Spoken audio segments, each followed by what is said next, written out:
Hi, this is Kevin with My Shop Assist. In this video, I'm going to go over the various reports we have built into the system that help you improve how to operate your shop and how to make yourself profitable if you aren't already. So we got quite a few reports in here, and I'm just going to go down the list one at a time. And if you need a specific one, I'll include links directly to them in the video rather than having to listen to the whole thing. And to start, we'll go into the task report. So this report is very important for shops that do a lot of repeated processes. So if you do like staged upgrades or like a cam on an LS engine, or if you put turbo kits on Evos like me, anything that you repeat quite often on a particular type of vehicle, this report is super valuable. If you do a lot of custom work, like fabrication on various random things, if you do a lot of like restoration work, this report is not going to be useful at all to you. And the reason it is what it's going to show you is the difference between your average time to complete something and the estimated hours that you think it's going to take. It is essentially becoming a book like a dealership has for doing general repair stuff. Now, the dealership book, they really don't ever populate it with real world data. Those books are determined by algorithms based on the number of bolts and the parts you have to take off. Whereas this is going to be determined entirely by how long you actually take to do the work.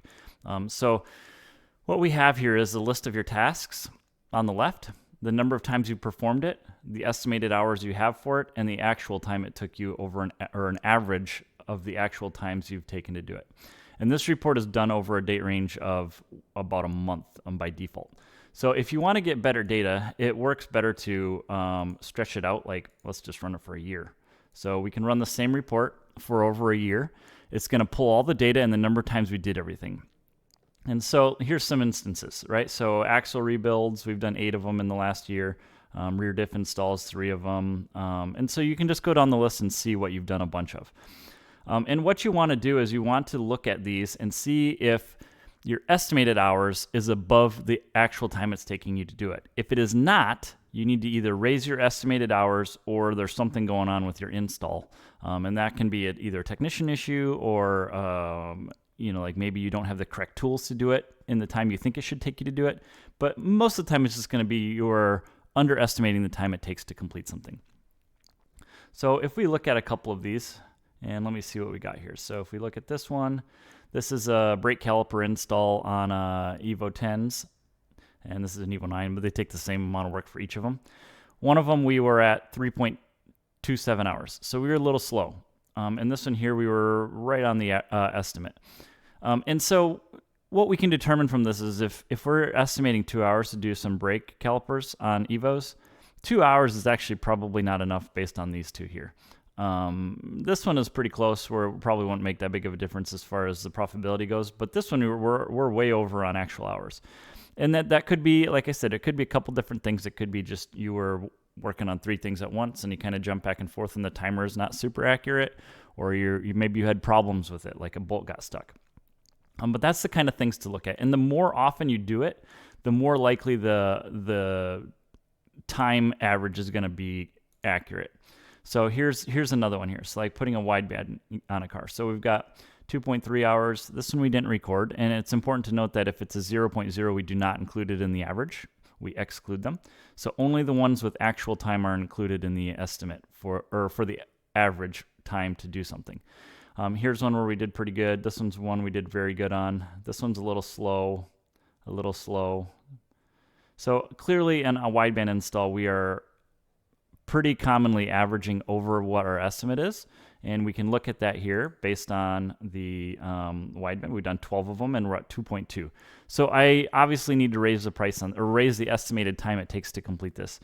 So like something would be more appropriate, like 2.5, maybe even 3 hours to do a wideband install.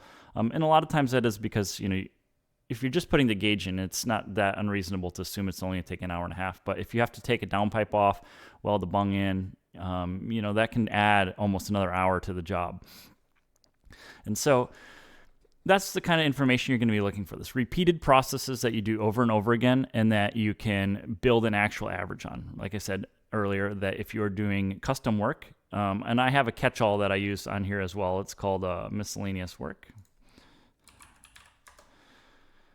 I've done it 95 times. This is one that is just kind of like random stuff that is one-off, and I kind of put them all into the same bucket. That one is not going to be useful for an average because every job could be completely different. Some of them might be something really simple like replacing a taillight bulb. Some of them might be way more complex like, diagnosing why a car won't start. It could be something as simple as a fuse. It could be the entire wiring harness needs to be replaced.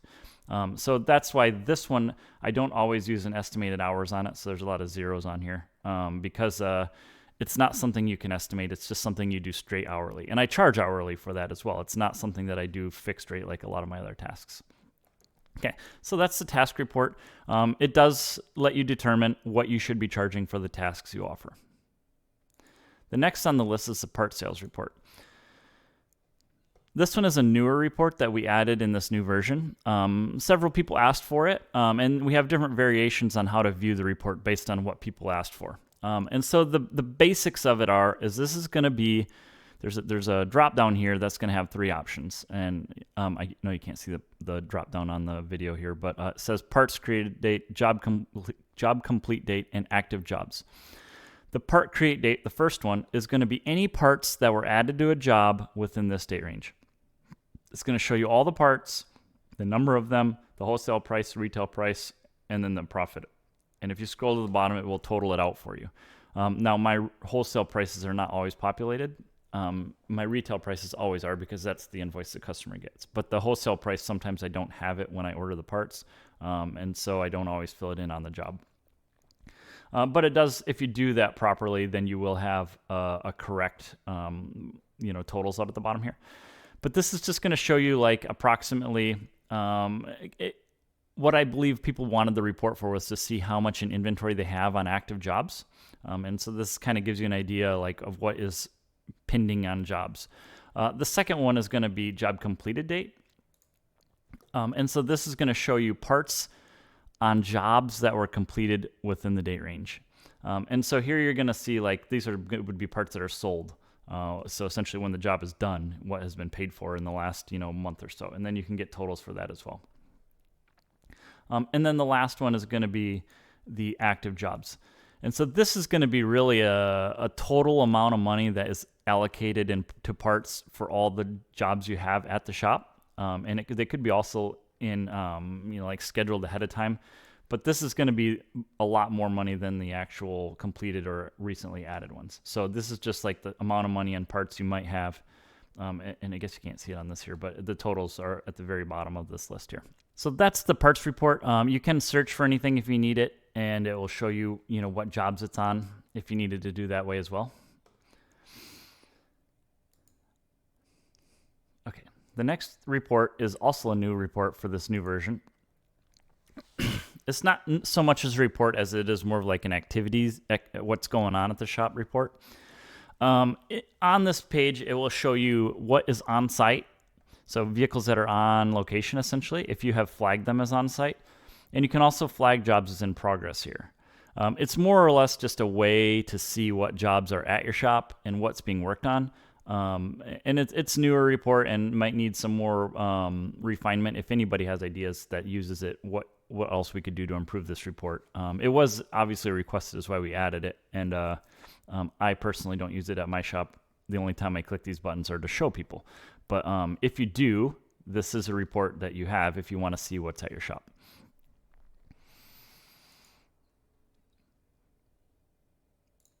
The next report is the payments report. This one is going to be very important if you are tracking payments in MSA.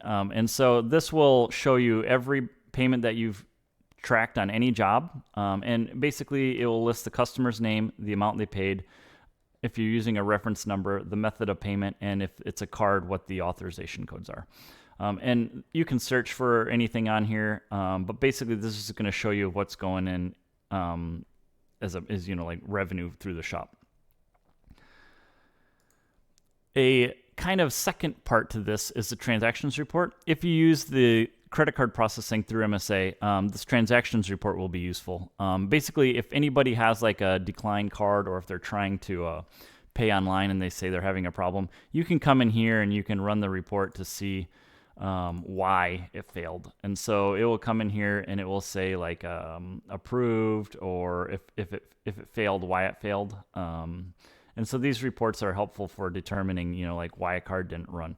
Most of the time it's because the CVV card doesn't match, or CVV number doesn't match on a customer entered card remotely, or locally it's just declined because like debit card withdrawal limits essentially is the most common ones we see with people. The jobs report, this is an old report and we have a new version of this coming out shortly that I will add to this video once we're done with it. But this is just going to be a report of everything that you've done within the date range on every job. So if you filter this date range and show when you run a date range and filter this, it will show you everything you did, labor, parts on these jobs, only within that date period. So very helpful for shops that do maybe like progress billing. So restoration shops, hot rod shops, large projects. You can go here and it will show you every job you've worked on in a month.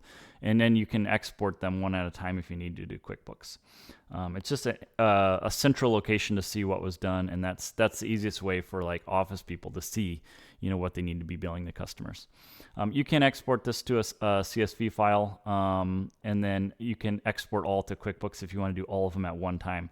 My personal preference is to do them one at a time because I can look at them to make sure they look correct before you dump them all into QuickBooks. And also don't make the mistake of changing the finish date the start date by a while and then exporting all. It can take a really long time if you're running hundreds of jobs to QuickBooks.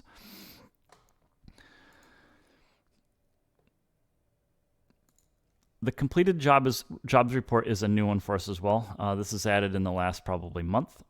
This is going to be more or less like the number of jobs that you've done. So you run a date range, and at the bottom, it will tell you the number of completed jobs and the total hours you spent on them. It kind of gives you a good idea of like how many cars you're working on. Like in general repair stuff, they call it car count. Essentially is what that is. But they don't ever really care about number of actual hours recorded on it, whereas we do. And so we look at the actual hours. You could divide that out by the number of jobs, and that would give you a good, average hours per job to complete. However, even then it still doesn't matter much because I have one job that might take 60 hours and one job that takes 15 minutes. So averages for me are not all that useful on total job completion. The same for like ARO. It's a kind of a useless number for ARO for general repairs is a average repair order. It's useless for us because your jobs can vary so wildly that it doesn't indicate whether you have a good salesman or not, because one job could be $60,000 or $100,000 or $200,000. So this is the completed jobs report, and if you're looking for a specific one, you can always search for it. The most important report in this entire system is going to be the employee service report. This is the one that is really going to make or break your shop's profitability. If you're paying attention closely to this is what you need to be looking at. So the first part, this thing has two tabs. So we have work performed and we have tasks completed. The difference between these two tabs is important, and it's kind of subtle, but work performed is going to be really for people that do hourly, or if you do very long-term projects, anything where tasks aren't completed every single day. So the opposite of that would be the completed ones. This is going to be like, it's only going to look at tasks when they are done. Way more like a book hour, like dealership style report, where they're going to say like, here's what you completed and you get paid for this 4-hour task, this 8-hour task, and this 3-hour task.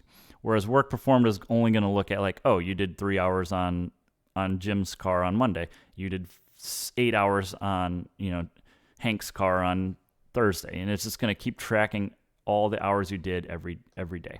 So we'll look at the work performed first. So you can sort this by user and then a date range.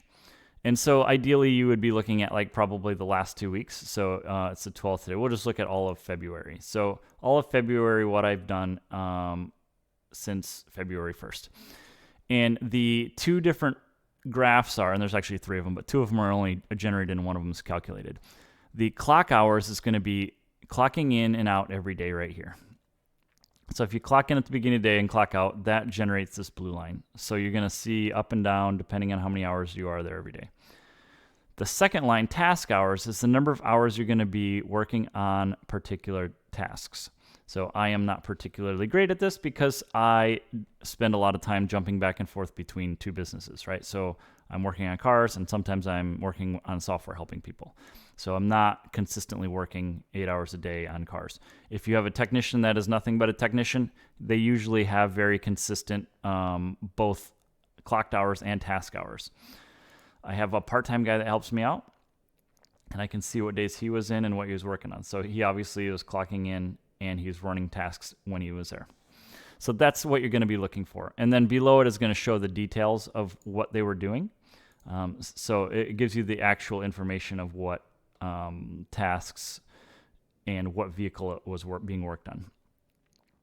And so what you want to get out of this report is you're looking to make sure that the task hours are close to the clock hours. Every day you want to have a pretty close clock hour to task hour for a full-time technician, because that shows that they are working on vehicles, billing to the customer while they are there being paid by you. If they have a very big discrepancy between task hours and clock hours, that usually means they're either not working consistently on vehicles or they're spending a lot of time doing stuff that is not billable. And you as a manager obviously or owner need to understand that there is a difference between the two of them. A technician may not always be working on cars because maybe you had him in training all day Monday and he wasn't working on a car. Or maybe you sent him off to go pick up parts. If that is the case, then all you have to do is just make a mental note of why that is. We also have the third graph on here is the consistency, and it's kind of like an efficiency calculation, but efficiency is different from like the general repair world where you can get book hours on something and you can be way over 100% efficiency. But when you're working on hourly time, you will never be more than 100% efficient, because that means you're working on vehicles when you're not on the clock. And that's the only way you would be able to get over 100 on here, which in my case on this day I did. I have it shown here. Overall, this report, you're going to be looking at them. You really want to see the clocked hours and the task hours close to each other every day for every employee that is like an actual technician. The other way of viewing this report is going to be the task completed report. Same thing, you can run a date range filter on it, and we do an efficiency calculation on this one as well. So the difference on this is going to be task hours in red versus estimated hours in blue. So ideally, you always want to have the task hours below the estimated hours, right? So the actual time it takes you to do something versus what you estimate it. So that's how you beat the book, essentially, on your tasks, if you are tracking estimated hours on them. And then the only time anything will show up on this report is if you complete the task. So it won't show up on the report until the technician has finished it and marked it as done, and then on this report it will show up. So a lot of times if you're paying a technician based on completed book hours, that's this report. You would scroll down to the bottom, and it's going to show you your estimated and recorded, and it will give you an estimated hours total and a recorded hours total. The estimated is what you're going to be paying them by, and the recorded hours is what it actually took them to do it. So they should always be under on recorded hour totals versus estimated hours. If they can't beat it over a long period of time, then you are still estimating way under, or they are just slow. And I went over on the task report. It will help you determine if it's the estimated hours problem or if it's the employee's problem that is causing the discrepancy. And so that's what you need to be adjusting. So you need to be looking at this, making sure the technician is beating the times, and if they're not, you need to adjust your prices. Okay, so that's the employee service report, both work performed and tasks completed. We do have a time clock report. This one is going to show you what hours you worked. So if you want to see over the month of February, the first 2 weeks of February where we're at, just click and highlight it, and it will give you the report of how many hours you have. And you can click it, and it will show you the details of each day, what hours you were doing. If something was corrected, it will say override by and who was approved by. If you need to make corrections, you can just make your adjustment and then click the little checkbox, and it'll add it for you. If you want to view this report the old way, in the previous version of MSA, it was a table, not a calendar. If you click it, it will show you it in table form, and you can see Monday, Tuesday, Wednesday, Thursday, Friday, and then each week as you scroll down. And you can just click on any of these entries to edit them if you need to. So that's the time clock report. Pretty simple. Not a lot has changed on that other than we kind of switched it over to this graph. And to view it, you just click and drag over the date period you want to do. That's it for that report. And the last one is going to be exports. This is going to be for your QuickBooks. Super important for determining if you're having an error trying to export something. Basically, what you want to do is first select what you're trying to export. So most of the time, it's going to be a work order, and hit search. It will show you everything that you've exported in the last, I think it's actually goes back as far as you need it to go. Yeah, it's all the exports you've ever done. And it will tell you on the right here if it's failed or not. So it will say exported by, the status, and the account. So it's all done through QuickBooks Online, right? And in the status in this case, I completed most of them, but here's one that failed. If you want to find out why it failed, just click it. And it will tell you. Duplicate document number, you must specify a different number. So in this case, these errors come from QuickBooks. So whenever we are exporting, if QuickBooks says it's not going to work, they send the error back to us, and we just display what the error is. In this case, the invoice number is a duplicate, so it won't let me use. I used 10430. It must have already been in my QuickBooks somehow, and I tried exporting that invoice number again, and it gives you an error that says that invoice number already exists. So in that case, in MSA, you need to change the work order number or invoice number, and then try exporting again, and it was successful. So in this case, it was successful when I exported it the second time. See, you can see the customer's name, and the second time it was successfully exported.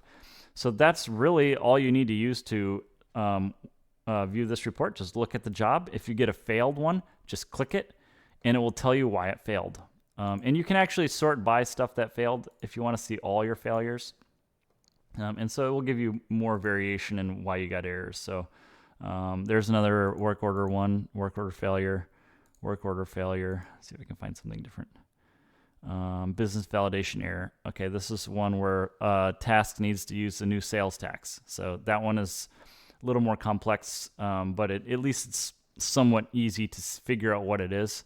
And so that one you just go through and edit the part in QuickBooks to match the sales tax that it needs.